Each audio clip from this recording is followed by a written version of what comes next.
Usted y yo sabemos, hemos estado como iglesia meditando en el libro de 1 Corintios y hemos estado viendo a través del capítulo 5 durante varias semanas la manera en cómo Dios espera podamos tratar conflictos que pueden ser tremendamente serios, pecados dentro de la congregación.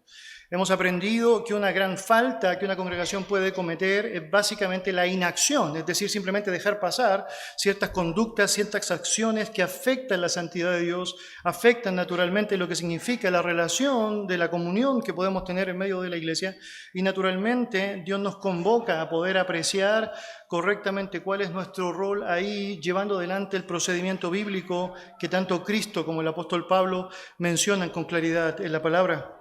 El capítulo 6 es el capítulo que nos toca abordar como iglesia, pero no vamos a entrar inmediatamente allá en el capítulo 6, y la razón es porque allá vamos a ver un contraste muy marcado con el capítulo 5. Por un lado, el problema en el capítulo 5 es la inacción, no hacer lo que debo hacer, ser indolente frente a la realidad del pecado. En el capítulo 6 es hacer algo pero hacerlo mal, es decir, encauzar nuestras problemáticas en un contexto que es incorrecto, indebido. Y cuando estaba preparando todo esto, pensando en cuál podría ser una buena introducción bíblica para poder encomendarle a aquel pasaje y preparar nuestros corazones para lo que significa la recepción de la verdad allí, era inevitable pensar que era necesario pasar un tiempo meditando específicamente en la respuesta correcta frente al daño que Dios espera que tú y yo podamos tener, y con eso introducirnos de buena manera a lo que será la porción de 1 Corintios 6, la siguiente vez que nos toque compartir, si el Señor lo permite, su santa palabra. Quisiera invitarles entonces a que vayan por hoy en su Biblia a Mateo capítulo 5. Y vamos a apreciar a través de parte de los versículos que leímos en nuestra lectura devocional, la manera en cómo el Señor quisiera que tú y yo reaccionáramos, respondiésemos, actuásemos, cómo nuestro carácter debería ser muy desafiado a vivir de la manera que Él espera a través de las circunstancias que el Señor plantea acá, y que claramente confronta nuestra carne, nos hace meditar en las maneras en las cuales hemos respondido hasta ahora y nos hace ver la necesidad que tenemos de la gracia del Señor para poder proceder de una manera que le agrada. Mateo capítulo 5, versículos 38 al 42 serán los versículos que leeré para usted. Usted puede seguirme allá en su Biblia. La palabra del Señor dice así: Oísteis que fue dicho, ojo por ojo y diente por diente. Pero yo digo, no resistáis al que es malo. Antes a cualquiera que te hiere la mejilla derecha, vuélvele también la otra. Y el que quiera ponerte a pleito y quitarte la túnica, déjale también la capa. Y a cualquiera que te obligue a llevar carga por 1 milla, ve con él 2. A través de la palabra del Señor tenemos la oportunidad de considerar todo aquello que Él desea para que podamos responder bien frente a diferentes contextos que sabemos podemos abordar en su gracia. Acompáñame en oración. Dios, gracias por preparar nuestro corazón de la manera que lo haces y por llevarnos, Señor, impulsarnos a través de esta porción de tu palabra a tener presente, Señor, el compromiso que debemos ejecutar, que debemos cumplir ante aquello, Señor, que nos señalas. Dios, te damos gracias porque sabemos que la salvación implica un montón de beneficios para nuestra vida, entre otros, Señor, el hecho de ser alumbrados por el Espíritu Santo y tener a través de Él, Señor, la capacidad de comprender lo que nos señalas, pero también, Señor, ser impulsados por medio de Él a la acción, a poder ejecutar aquello que nos señalas, Padre, también. Y Dios, tal como tu Biblia, Señor, está todo el tiempo señalando, debemos ser ejecutores, Señor, hacedores de lo que nos enseñas y queremos, Padre, en temas tan sensibles como los que hemos tratado y vamos a seguir tratando, ser muy prácticos en lo que significa nuestra vida ante ti. Gracias, Dios, porque te encargas de cultivar un carácter propicio que esperamos, Señor, sea de honra a tu nombre. En Cristo oramos. Amén. Amén. Amén. El contexto bíblico de la porción que acabamos de leer nos sitúa en el Sermón del Monte, un discurso dado por nuestro Señor Jesucristo bien al principio de su ministerio, con el propósito de establecer de buena manera, explicando a los suyos la manera en cómo debían vivir de una forma santa, siendo ahora discípulos de Él. Era evidente que Él desea decirle a los suyos cuáles son las formas en cómo va a ser moldeado su carácter, pero también Él desea explicar cómo es la manera en que ese carácter va a reflejarse en acciones concretas. Y allá obviamente hay una linda oportunidad que tú y yo tenemos de poder comprender cómo el Señor nos habilita a través de la información correcta, a través de darnos un corazón que es cambiado, pero ahora cómo eso está ahora impulsando nuestras propias vidas al accionar correcto a través de una práctica que pueda evidenciar lo que realmente el Señor ha hecho en medio de los suyos. En ese contexto, el Sermón del Monte es una preciosa posibilidad para poder ver cómo el Señor pasa tiempo enseñándole a los suyos todo aquello que es necesario, no solamente en cuanto al establecimiento de su carácter hacia Él, sino también en cuanto a cómo responder frente a diferentes circunstancias o situaciones de la vida que les aquejaban y que eran parte de las situaciones comunes que tú y yo también debemos enfrentar en la vida. Es evidente también que el Sermón del Monte es una gran oportunidad para interpretar correctamente la ley de Moisés, no como lo hacían los líderes religiosos de aquella época, que se dejaban llevar básicamente por la tradición y desestimaban la palabra de Dios para poder imponer sus propios términos a aquello que estaba establecido, sino más bien dejándonos llevar por aquello que Dios ha descrito en su palabra y hacerlo de manera clara, tal como Jesús se ha encargado de manifestar. En los primeros versículos del capítulo 5, usted y yo podemos apreciar cómo Dios otra vez trata de enfatizar el carácter y habla ya de los pobres de espíritu, de los que lloran, los mansos, aquellos que son pacificadores. Y luego de unos versículos, Él se encarga entonces de mostrar cuál debería ser el testimonio correcto que el creyente debía llevar, si realmente es un creyente, si realmente ha cumplido con aquellas marcas esenciales que Dios se encarga de otorgar.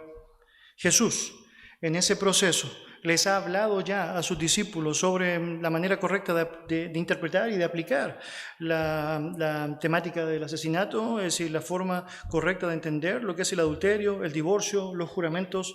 Y en la porción que estamos ahora por abordar con mayor detalle, Dios va a enseñarle por medio de nuestro Señor Jesucristo el privilegio de saber cómo hacer frente correcto al daño que en momentos específicos podrían recibir. Comenzamos entonces apreciando en primer lugar la importancia del enfoque bíblico para poder comprender cómo debe ser nuestra respuesta. Mira lo que dice el versículo 38. Oíste que fue dicho, ojo por ojo, diente por diente, y nos vamos a detener allá. Nuestro Señor va a mostrar de una forma muy, pero muy ilustrativa el contraste de lo que había sido el entendimiento popular de la ley de Moisés y lo que realmente debía ser su interpretación. El error común se encontraba ya en las personas en el hecho de no reconocer el contexto en donde se señaló aquella porción específica de la palabra. De hecho, yo podría decir, este es uno de aquellos textos que probablemente no solamente lo saben muchos cristianos, sino que también muchos no cristianos saben que esta frase existe en la Escritura. Y ha sido de alguna manera muy mal interpretado porque no se ha comprendido cuándo Dios lo dijo, por qué Dios lo dijo, a qué personas específicamente dirigió esta verdad particular. Debería decir que el sesgo del liderazgo religioso de Israel en el tiempo de Cristo había tomado todo esto y se había encargado de hacer algo mucho más dañino. Era no simplemente obviar ciertos asuntos de la ley, sino que darle allá un sentido que ellos consideraban era el correcto cuando estaba muy distante de lo que Dios había establecido. Allí es la razón por la cual Dios utiliza frases que son tremendamente necesarias de aprender para nosotros. ¿Oíste que fue dicho? Mas yo os digo. Y de alguna manera nos va a ayudar mucho cuando pensamos en los ataques del mundo, saber enseñarnos y enseñar a nuestros hijos de esa manera. Bueno, el mundo dice esto, pero esto es lo que dice Dios. Es decir, la tradición histórica de muchas personas sin Dios ha dicho esto, pero lo que realmente Dios ha dicho es esto. Y aunque a veces pueden tomar ciertas escenas de lo que Dios ha dicho y lo hacen mal, tenemos ahora la posibilidad nosotros de poder ver a través de su palabra la forma correcta de entenderlo, la forma correcta de aplicarlo, tal como el Señor espera. La frase ojo por ojo, diente por diente, era una expresión muy conocida en aquellos días, una expresión que sin duda daba pie para que las personas pudiesen echar rienda suelta a lo que significaba su ira o su sed de venganza para poder aplicar a otros en conformidad al daño que habían recibido. Obviamente era tremendamente difícil de aplicar, es porque es muy difícil en el contexto de la ira o la frustración poder ser tan exacto como para poder responder de la misma manera como ha sido atacado.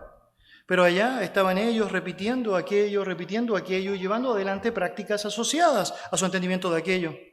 Esa frase conocida históricamente porque tiene su base en la palabra del Señor en el Antiguo Testamento, era conocida como la ley del talión, también conocida como la ley de las represalias.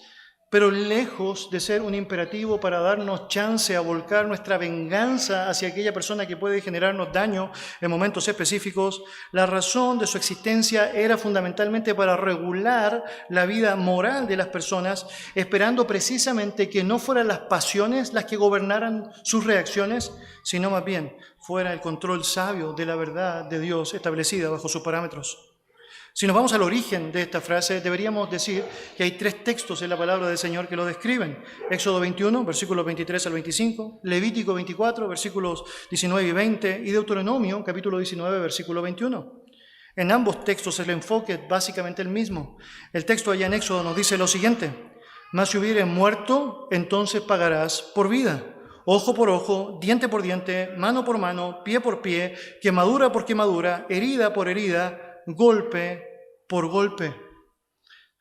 Ahora bien, lejos de lo que podría ser un mal entendimiento de un texto como este y tomarlo aisladamente y estimularnos con el texto bajo el deseo humano de la compensación y querer hacer pagar a otro en conformidad a lo que ha hecho conmigo, lo que realmente estaba sucediendo allá es que Dios estaba regulando o controlando los excesos. El cumplimiento de la ley, lejos de ser una oportunidad para que yo pudiese aplicar mi venganza personal, fue establecido como una guía para que los jueces en la aplicación del castigo supiesen cómo actuar en proporción a aquello que se había realizado. De hecho, una cosa que puede ayudarle mucho es que tanto Éxodo como Levítico como Deuteronomio allá, describiendo esta escena, no están haciendo partícipe de esto a las personas en relación a que ellos tenían que ser los que cobraban el ojo por ojo o el diente por diente, sino que era una demanda establecida para que el sistema judicial judío aplicara en proporción al daño efectuado la justa retribución a aquel que lo había cometido. Por lo tanto, si alguien venía y sacaba mi ojo, no era yo el que estaba mandatado por Dios entonces para ir y tratar de sacar el ojo del otro, difícilmente podría hacerlo, ya con un ojo menos sería mucho más difícil, sino que más bien los jueces eran los encargados de poder determinar y sabían, bajo la ley del talión, que la pena máxima que podían aplicar a aquella persona que había sacado un ojo era básicamente su ojo. Y con eso se resguardaba no solamente la lógica de la justicia o la retribución, sino que también se zanjaba de buena manera la responsabilidad de aquel que había sido agredido, es decir, descansar en que Dios, a través de sus maneras, iba a aplicar una justicia ecuánime, completamente justa, una justicia que abordaba correctamente aquello que debía ser realizado.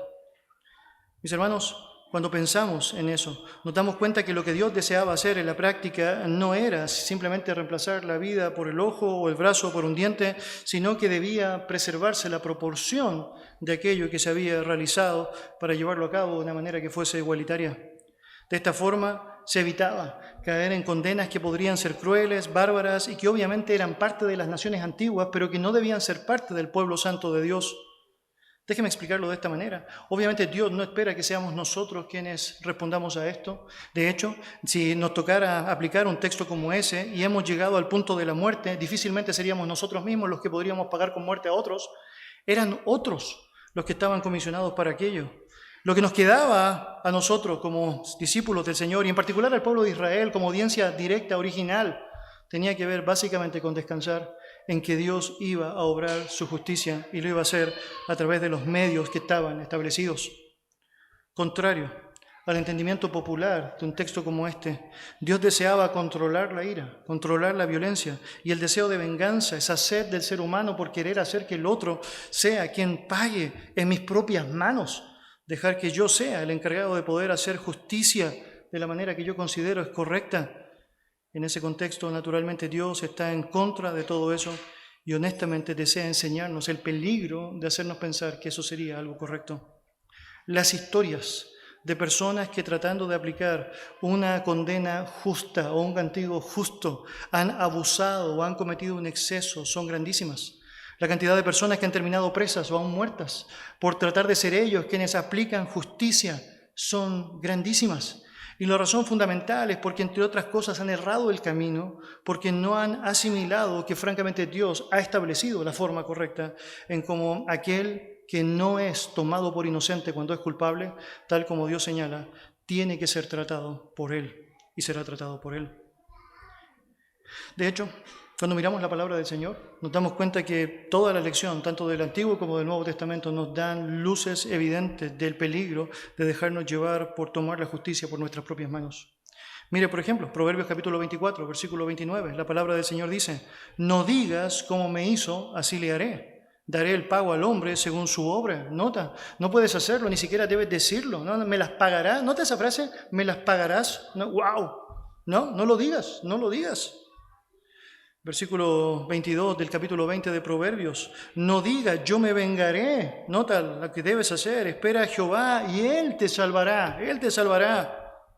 El Levítico capítulo 19, versículo 18. No te vengarás ni guardarás rencor a los hijos de tu pueblo, sino amarás a tu prójimo como a ti mismo, yo Jehová. ¿Y notas ese texto? Ese texto es la base de aquel texto que utiliza Jesús para resumir la ley, cuando Él dice que el primer mandamiento es amarás al Señor tu Dios con todo tu corazón, con toda tu alma, con toda tu mente, y el segundo es semejante, amarás a tu prójimo como a ti mismo. Esta es la base de lo que Él está diciendo, Levítico capítulo 19, versículo 18.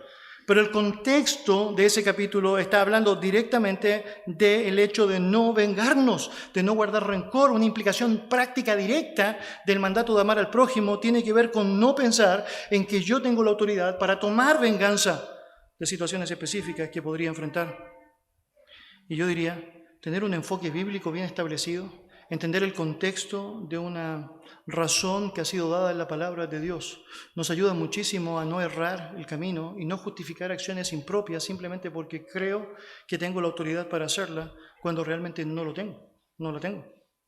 Debería decir que un asunto que debe agregarse allá a lo que es nuestra concepción de esto es que honestamente cuando pensamos en el Dios soberano y todopoderoso y que sabe hacer todas las cosas para nuestro bien, nos ayuda mucho también no querer interferir con aquello que Él sabe hacer muy bien y que aún sabe y que aquellas situaciones difíciles que debemos enfrentar, que tenemos que pasar, tienen un propósito para nuestra santificación. El que todas las cosas nos ayuden a bien no significa que todas las cosas van a ser sumamente dulces, de sabor agradable.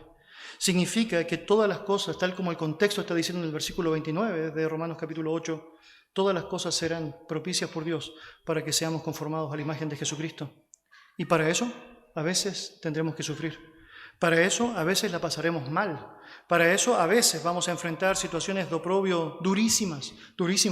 Y por más que nuestra carne tendrá todo el deseo de querer hacer lo posible para llegar a una resolución, hacemos muy mal cuando no dejamos que sea finalmente Dios quien se encargue de hacer lo que Él sabe hacer correctamente en nuestra vida y en la vida del otro. Por lo tanto, un enfoque en la palabra del Señor, un entendimiento de lo que el Señor nos dice, nos da una base propicia para saber cuál debería ser ahora entonces la respuesta del comportamiento allá que debemos aflorar, que debemos reflejar. ¿Cuál es el comportamiento correcto que Dios espera que tú y yo manifestemos? Mira versículos 39 al 41. La palabra del Señor dice así: pero yo os digo, no resistáis al que es malo, antes a cualquiera que te hiera en la mejilla derecha, vuélvele también la otra. Y al que quiera ponerte a pleito y quitarte la túnica, déjale también la capa. Y a cualquiera que te obligue a llevar la carga por 1 milla, ve con el 2. Jesucristo entonces ahora, a través de esta premisa que ha mostrado, que tenía que ver con el entendimiento popular de una frase bíblica, pero que estaba siendo la práctica mal llevada, lo que da ahora será ir un poco más allá en lo que debe ser nuestro entendimiento de la práctica, de cómo debemos proceder. Y nos habla de la no aplicación de resistencia a quien nos hace el daño. Note eso. Él está diciendo, no resistáis al que hace lo malo o al que es malo. Nos está enseñando que si realmente entendemos que la justicia va a ser aplicada por Dios, un gran privilegio y un gran desafío que tenemos como cristianos es estar siempre expectantes de cómo Él va a hacer lo que Él sabe hacer bien. Acompáñenme en su Biblia, por favor, al libro de Romanos capítulo 12. Romanos capítulo 12.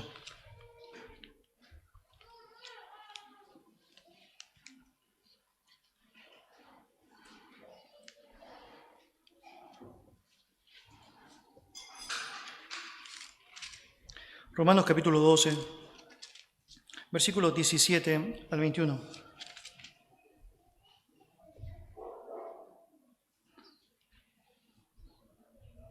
Romanos 12, versos 17 al 21. La palabra del Señor dice así: No paguéis a nadie mal por mal. Y ya con eso estamos más que suficientes, ¿o no? Es decir, la historia se entiende completa, ¿o no? Es decir, no tenemos ninguna autoridad de parte de Dios para pagarle mal a alguien, por más mal que sea el daño que Él nos ha recibido, por más malo que sea aún aquella persona, la ejecución de aquel mal hacia nosotros. No tenemos ninguna oportunidad de parte de Dios de pagar. No somos nosotros los pagadores. No podemos cobrar correctamente cuando alguien nos hace el daño. No podemos, es decir, consolidar correctamente la deuda a través de lo que podría ser la aplicación de nuestra venganza. En la práctica, Dios es claro y lo establece desde el principio. No tenemos ninguna autoridad, derecho, autonomía para poder pagar a otra persona mal por mal. Nota, esto es sí lo que tenemos como autonomía. Procurad lo bueno delante de todos los hombres. Si es posible, en cuanto dependa de vosotros, estad en paz con todos los hombres. No os venguéis vosotros mismos, amados míos, y no dejad lugar a la ira de Dios, porque escrito está, mía es la venganza, yo pagaré, dice el Señor. Así que si tu enemigo tuviera hambre, dale de comer; si tuviera sed, dale de beber, pues haciendo esto, ascuas de fuego amontonará sobre su cabeza. No seas vencido de lo malo, sino vence con bien el mal. Hermano, el espíritu vengativo, francamente, es muy natural frente a la realidad de la carne. Es algo que vemos todo el tiempo en el mundo. Es triste también asumir que es algo que vemos cada vez que estamos fuera de la comunión de Dios.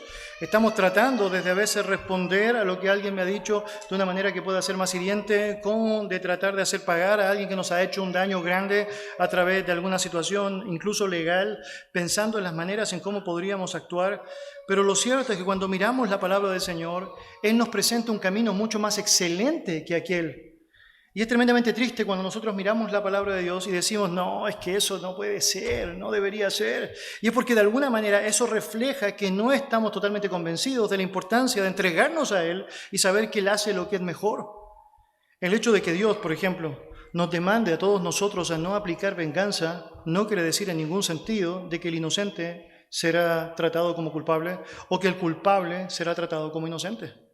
De hecho, lo que la palabra del Señor nos enseña es que de Él es la venganza. Y cuando Él aplica la venganza, Él sabe aplicarla de manera perfecta. ¿Por qué quisieras interferir aquello que Él sabe hacer muy bien? No tiene sentido, de alguna manera, tratar de pensar que yo puedo hacer mejor un camino que Dios sabe hacer de buena manera, que sabe llevar de buena manera. Usted sabe, allá hay diferentes lugares en donde usted puede ir y de pronto a ciertos lugares en donde usted va con su auto, usted encontrará que hay ciertos estacionamientos que están reservados para ciertas personas específicas. Y de pronto podrías ir, como me ha tocado a mí, por ejemplo, ir a ciertos centros de salud y un lugar está demarcado, ¿no? Este es del director de salud. Entonces, obvio, no te quieres meter ahí, porque si te metes allí estás tomando el lugar que no te corresponde. Obviamente estás haciendo algo que es incorrecto y vas a tener consecuencias, naturalmente, por hacer aquello. Bueno, déjame, guardando todas las proporciones, llevar esta escena a la realidad de Dios. Es que cuando Dios actúa no vale la pena que te metas, es decir, no tiene sentido que te metas. No solamente estás haciendo algo que no podrías hacer bien, sino que además estás de alguna manera clara estorbando lo que sabemos Él puede hacer de forma perfecta, perfecta, perfecta. La Biblia dice que de Él es de la venganza, yo pagaré, dice el Señor. Por lo tanto, ¿qué es lo que nos queda hacer? ¿Morderme los dientes mientras espero que el Señor haga la venganza y el fuego consumidor descienda? No, la palabra del Señor dice que debes, si tu enemigo tiene hambre, darle de comer, si tiene sed, darle de beber. Es decir, debes hacer lo correcto, siempre. De hecho, la premisa es venciendo con bien el mal. Por lo tanto, si de pronto notas que su actitud es soez, impropia, incorrecta, es decir, mal educada, no dejas de pensar en las maneras en cómo puedes bendecirle. ¿Y sabes lo beneficioso de eso? Es que no solamente sabes que si su actitud continúa en la ceguera en la cual se encuentra, en la necedad en la cual está, Dios sin duda va a aplicar justicia allá y eso, es obvio, será proporcional a lo que Él requiere, sino que también te da la gran oportunidad a ti y a mí de poder tener una instancia en donde incluso Dios podría convertir a ese enemigo en un amigo.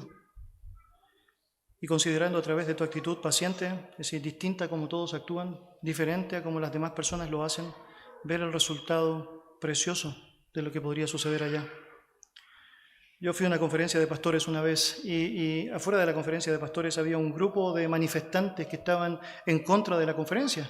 Era muy interesante allá porque había obviamente muchas personas con letreros, con carteles, estaban tratando de impedir que la conferencia de alguna manera se pudiese realizar con normalidad, y mientras estábamos adentro de la conferencia, es decir, ellos gritaban y gritaban con mucha fuerza afuera allá.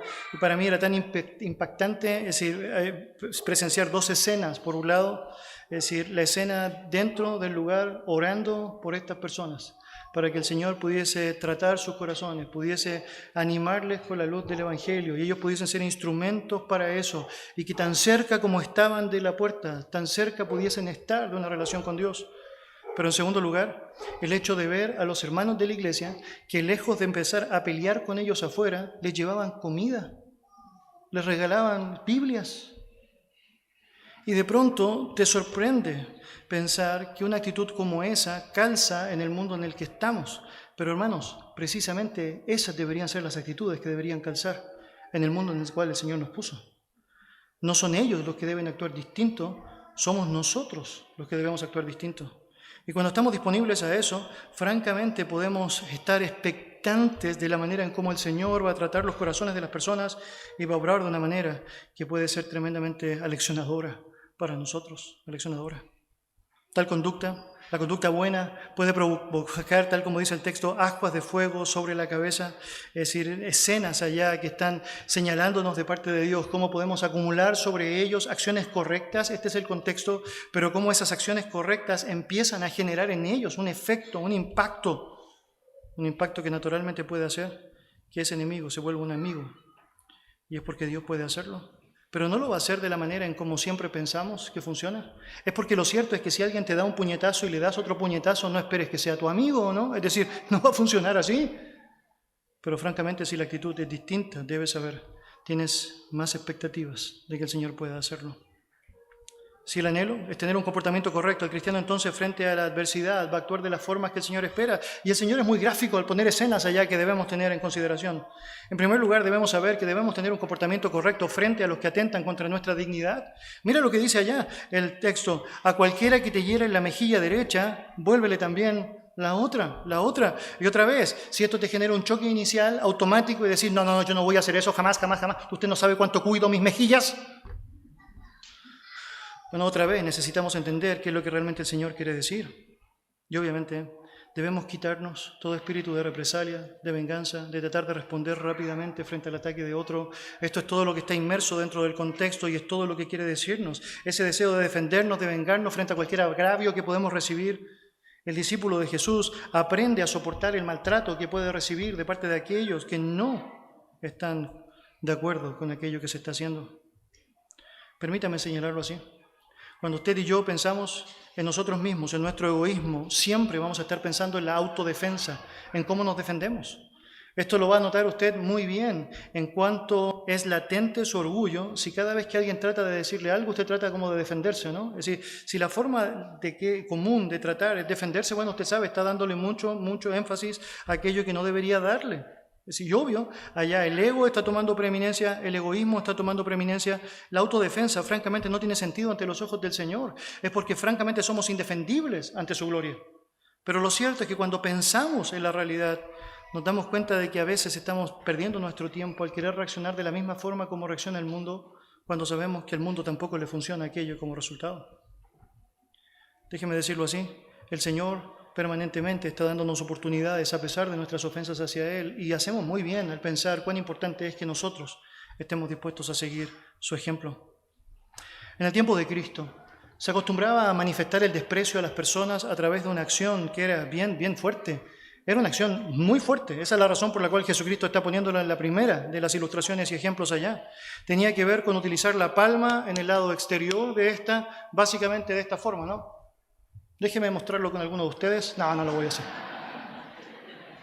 Micrófono, ahí.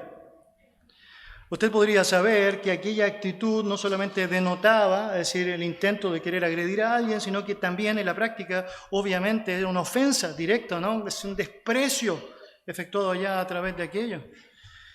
Y de pronto te ves envuelto en una situación como esa y la tentación natural es decir, ¿qué te pasa? o no, y te paras o no, y otro para allá o no, y después otra para acá y allá, seguimos o no. Es decir, pensamos que puede ser una buena opción pensar que a través de eso vamos a ver quién gana. Yo estoy convencido que después de algo así nadie gana, esa es la verdad, ¿o no? Eso es básicamente lo que la palabra también quisiera enseñarnos, pero de alguna forma hay algo que está detrás de todo lo que el Señor está diciendo y tiene que ver con cómo respondes frente al desprecio de otra persona, es decir, un desprecio que pueda atentar directamente contra tu dignidad. Y si tu primera reacción es tratar de defenderte a través de la venganza, perdiste. Este es el punto de Dios. Perdí, ese es el punto de Dios. La actitud correcta que deberíamos tener a partir de todo lo que significa el contexto que el Señor nos ha enseñado tiene que ver con tranquilidad, con esa disposición a asumir que francamente no tienes el control de aquella escena y ese recordatorio constante que debería venir a tu mente y decir, Dios es vengador, no soy yo, no soy yo. Él sabrá hacer lo correcto frente a una situación como esta.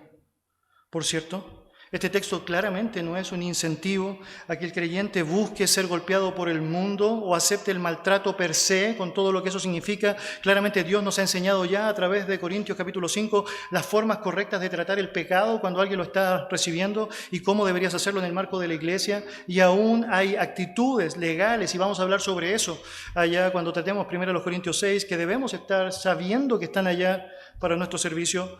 Pero estamos hablando específicamente de esa actitud de desprecio fuerte que alguien en momentos específicos puede tener para contigo y que aún puede afectar fuertemente tu dignidad y que debes saber la respuesta correcta no será la contrarreacción, no será aquello. Acompáñame en su Biblia, por favor, a 2 de Samuel, capítulo 16. 2 de Samuel, capítulo 16.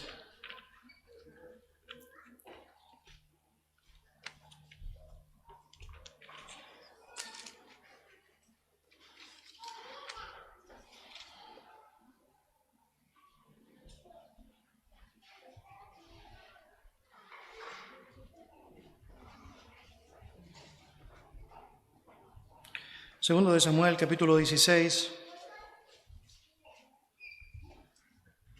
versículo 5. ¿Llegaste allá? ¿Sí? Segundo de Samuel, después de primero de Samuel. ¿Ok? Muy bien. Dice así.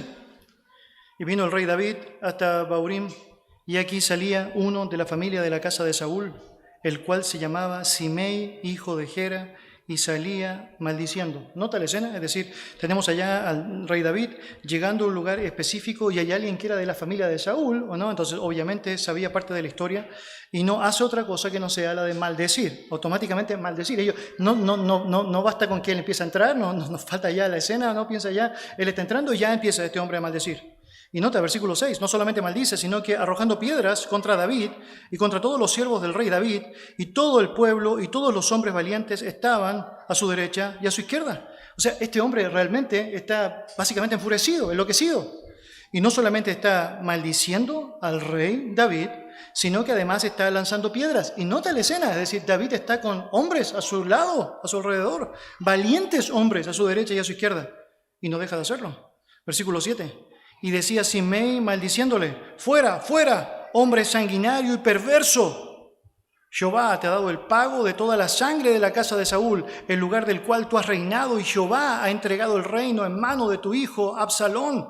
Y hete aquí sorprendido en tu maldad, porque eres hombre sanguinario. ¿Ok?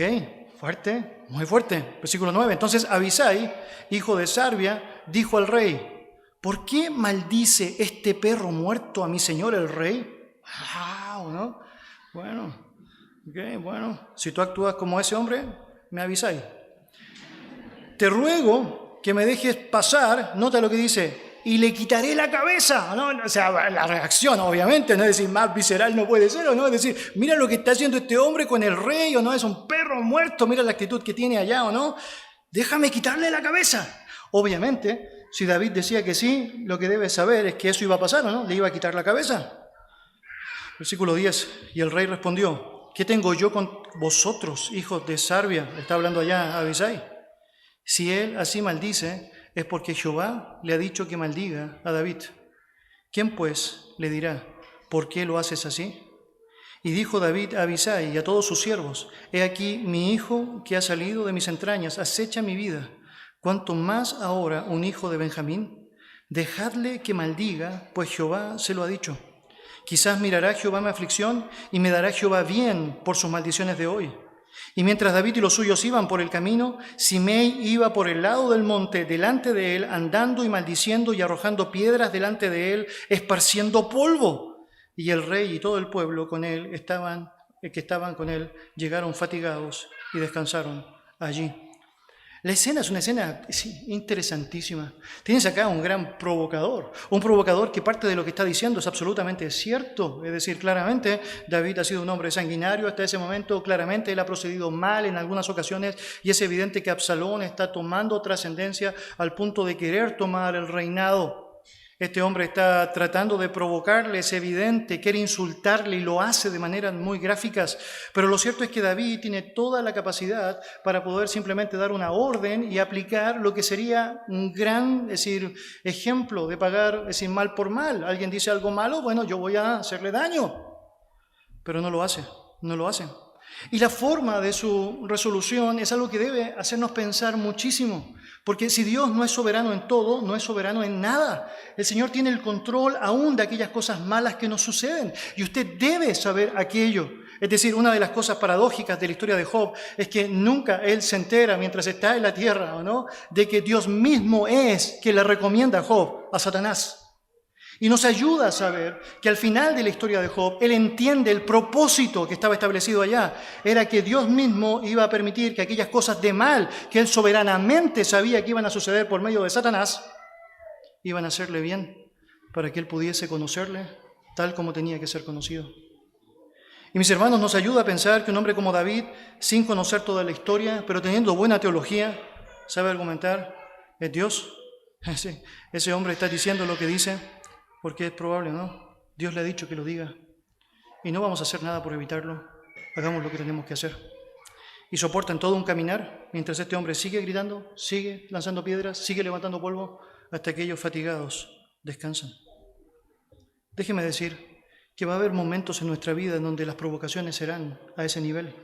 Personas que estarán básicamente mostrando desprecio a nuestra dignidad y estarán afectándonos a través de insultos, palabras, es decir, molestias, de pronto intentos de golpes, lanzarán cosas dentro de nuestra propia casa en algunas ocasiones y usted tendrá dos opciones, es decir, una opción es tratar de responder en proporción a lo que esa persona está haciendo y su carne estará muy activa para tratar de hacerlo, o puede cohibir esa carne, entregar al Señor aquello y confiar en que el Señor hará lo mejor. Las palabras de Pablo en el Salmo 37 nos ayudan mucho. Mire lo que dice la Biblia.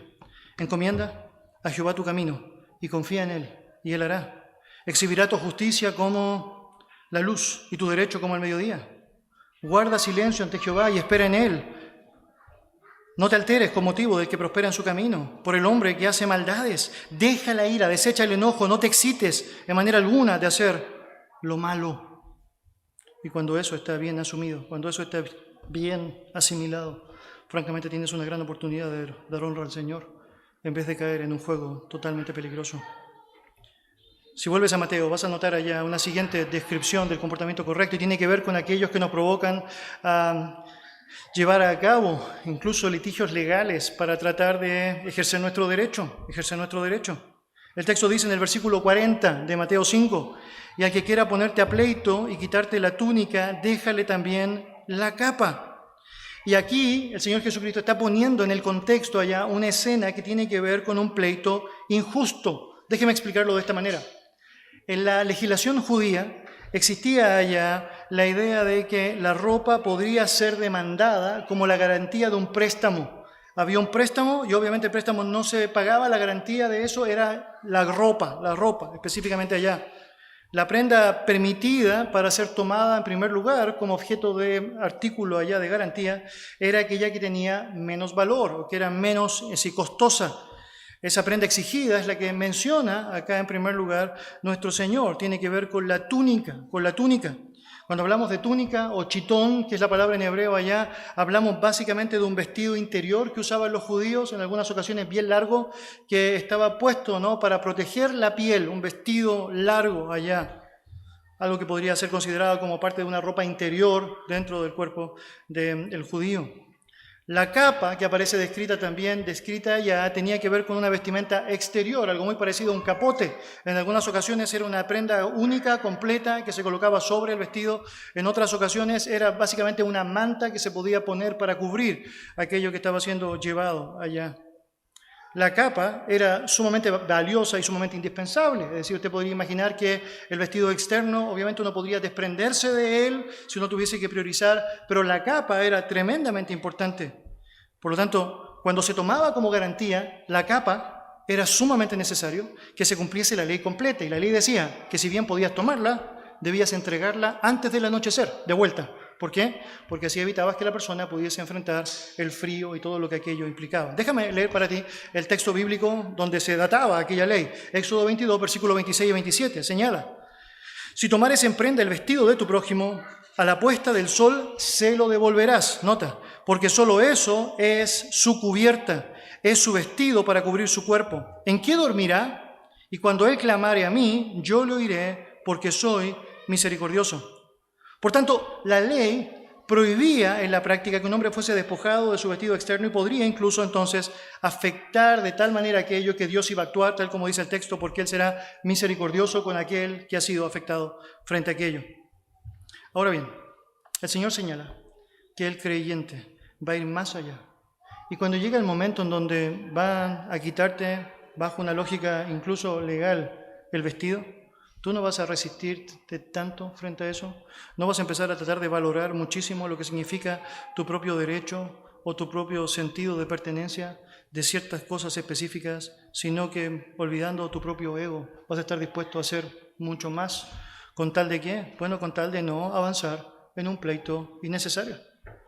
Déjeme decirlo de esta manera, en muchas ocasiones personas simplemente van a querer confrontarnos de una manera específica para provocarnos. No es tanto lo que ganan, tampoco es tanto lo que pierdo. Pero por alguna razón el ego empieza a aflorar de tal manera que me hace pensar que necesito asegurarlo.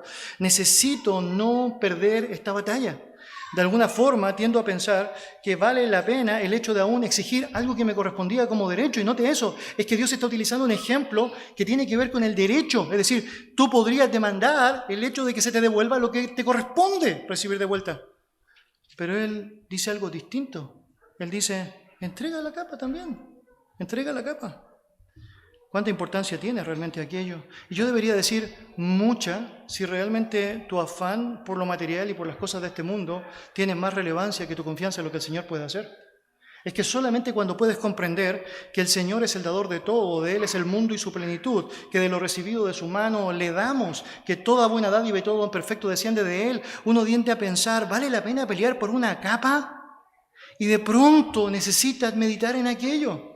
¿Cuántas personas han muerto en un intento de asalto simplemente porque quisieron sostener con mucha más fuerza esa chaqueta de cuero?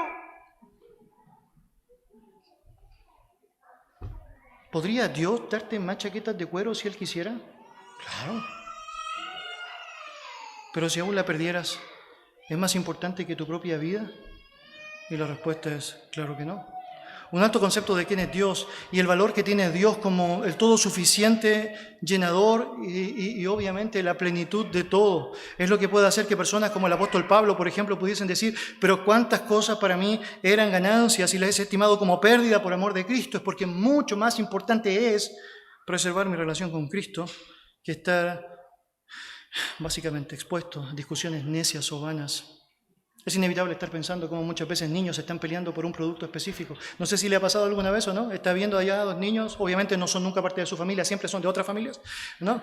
Y hay algo que recibe uno y el otro quiere eso mismo, ¿no? Es decir, usted trató de buscar el regalo perfecto para cada uno, pero no, el regalo perfecto era el del otro.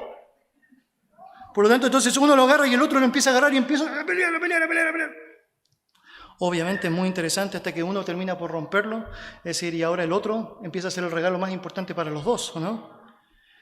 ¿Tiene relevancia pensar que algo así va a terminar roto? ¿Tiene relevancia pensar que va a terminar con un reto de sus padres y una disciplina por no hacer lo que es correcto allá, por mostrar egoísmo? Bueno, muchas veces hacemos exactamente lo mismo, haciendo valer aquello que no importa, que francamente no importa.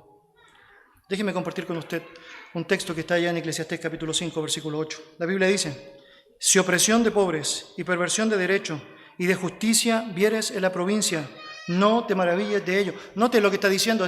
No hay nada nuevo bajo el sol. Es decir, si tú ves opresión hacia el pobre, si tú estás viendo perversión del derecho, si ves corrupción en el mundo en el que estás, no te maravilles. Es normal, es la forma de este mundo. Este mundo está corrompido, actuará bajo corrupción. No te sorprenda pensar eso. Es una realidad. Nota lo que sigue diciendo. Porque sobre el alto vigila otro más alto, y uno más alto está sobre ellos.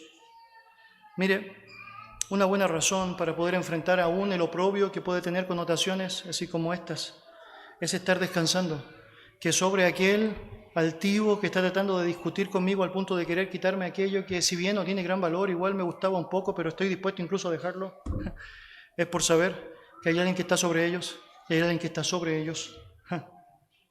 Eso está bueno, ¿no? Eso está bueno. Y creo que nos ayuda a saber eso.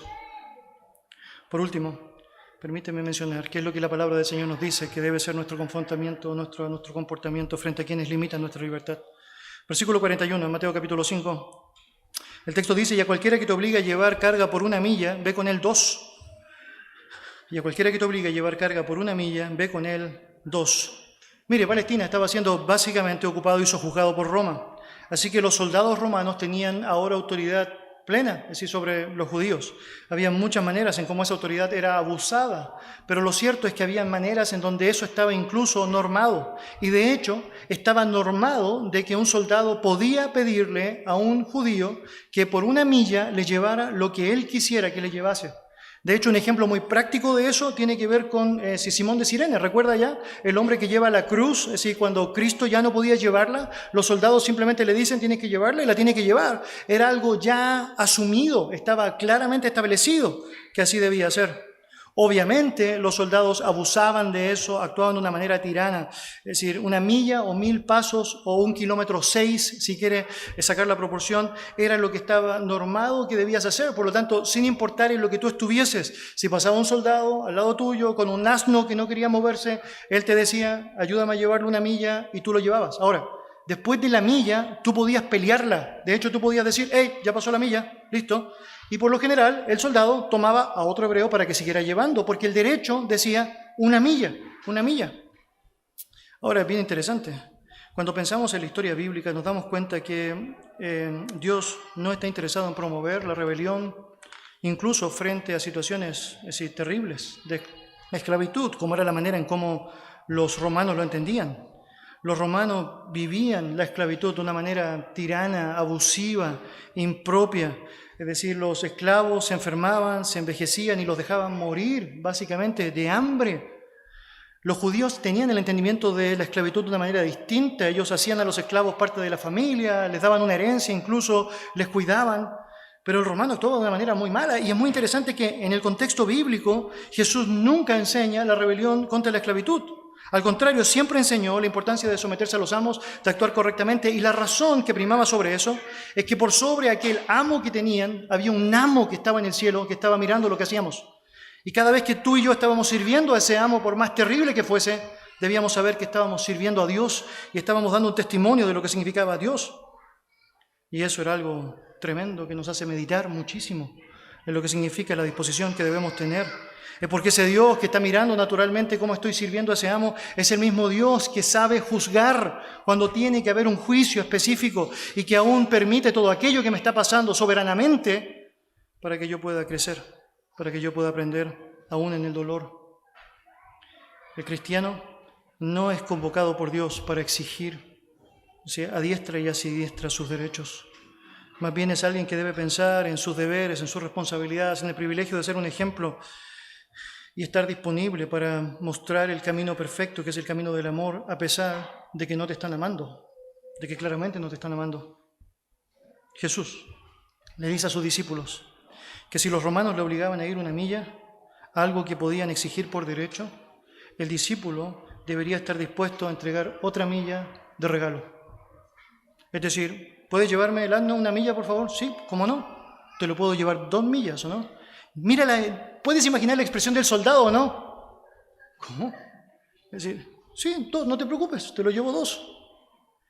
Y de pronto está ahora siendo el soldado tremendamente impactado, tan impactado como el soldado que ve a Jesucristo en la cruz, que enmudecido, si no abre su boca, que no dice nada malo y que debe confesar después de todo el daño causado. Este verdaderamente era justo, era justo.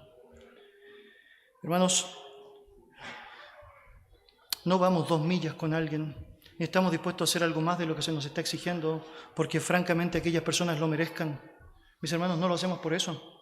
Mis hermanos, si el impuesto en Chile sube al doble, no lo pagamos porque los corruptos que podrían utilizar aquello de mala manera, si ese fuese el caso, lo merecen.